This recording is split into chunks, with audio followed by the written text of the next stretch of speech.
Assalamualaikum warahmatullahi wabarakatuh. Baiklah, jumpa lagi dengan saya di sini. Kali ini kita akan membahas materi logika, yaitu membuat kesimpulan dari premis-premis yang diketahui.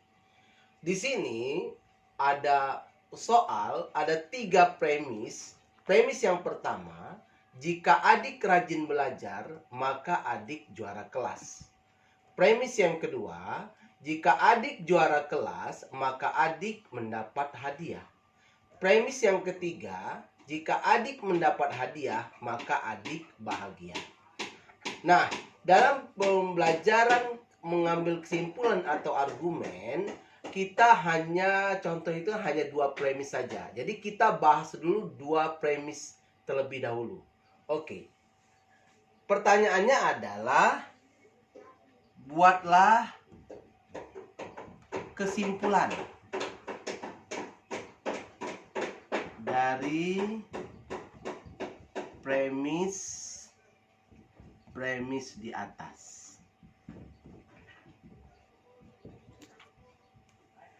Nah, kita lihat dulu. Jika adik rajin belajar, kita misalkan sebagai pernyataan P. Maka adik juara kelas kita ambil sebagai premis Q. Pernyataan Q. Premis kedua, jika adik juara kelas, hampir sama ya, sama dengan pernyataan Q, berarti ini ada pernyataan Q. Maka adik mendapat hadiah. Ini adalah kita misalkan pernyataan R. Nah, dari premis 1, premis 2 ini kita ingat ini adalah premis yang kita pelajari, yaitu silogisme. Apa kata silogisme? Jika P maka Q, jika Q maka R, maka kesimpulannya adalah jika P maka R. Jadi dari kesimpulan 2 premis ini dapat disimpulkan bahwa jika adik rajin belajar sebagai pernyataan P,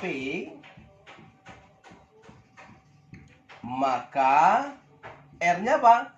Adik mendapat hadiah.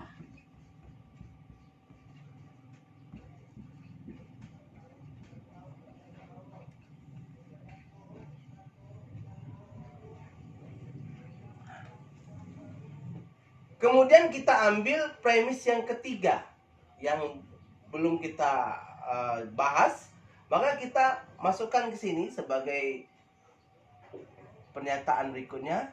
Jika adik mendapat hadiah,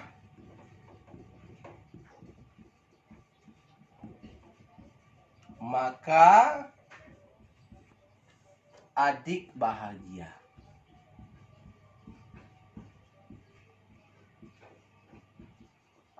Nah, kita ambil seperti pembahasan yang sebelumnya tadi. Jika adik rajin belajar, pernyataan P, maka adik mendapat hadiah sebagai pernyataan R. Jika adik mendapat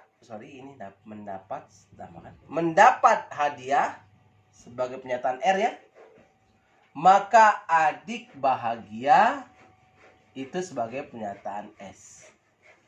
Nah, kalau kita lihat dari premis ini, maka kembali kita ditemukan dengan sifat silogisme, yaitu jika P maka R, jika R maka S, maka kesimpulannya adalah jika P maka S. Jadi dari soal ini dapat kita simpulkan bahwa kesimpulan dari premis-premis di atas, jika P maka S. Apa? Jika adik rajin belajar, kita buat di sini saja ya. Gimana di sini? Jika adik rajin belajar, maka adik bahagia. Itulah kesimpulan dari soal ini, pembahasan soal ini. Jadi kita buat dulu dua-dua. Jadi kita buat kesimpulan pertama, jika P maka Q, jika Q maka R, maka hasilnya adalah jika P maka R. Ini baru kita hubungkan lagi ke premis yang ketiga. Maka didapatlah jika P maka R, jika R maka S, maka menurut silogisme bahwa jika P maka S, didapatlah kesimpulan akhirnya adalah jika adik rajin belajar, maka adik bahagia. Demikianlah, mudah-mudahan video ini bermanfaat untuk kalian. Saya Iri, wassalamualaikum warahmatullahi wabarakatuh.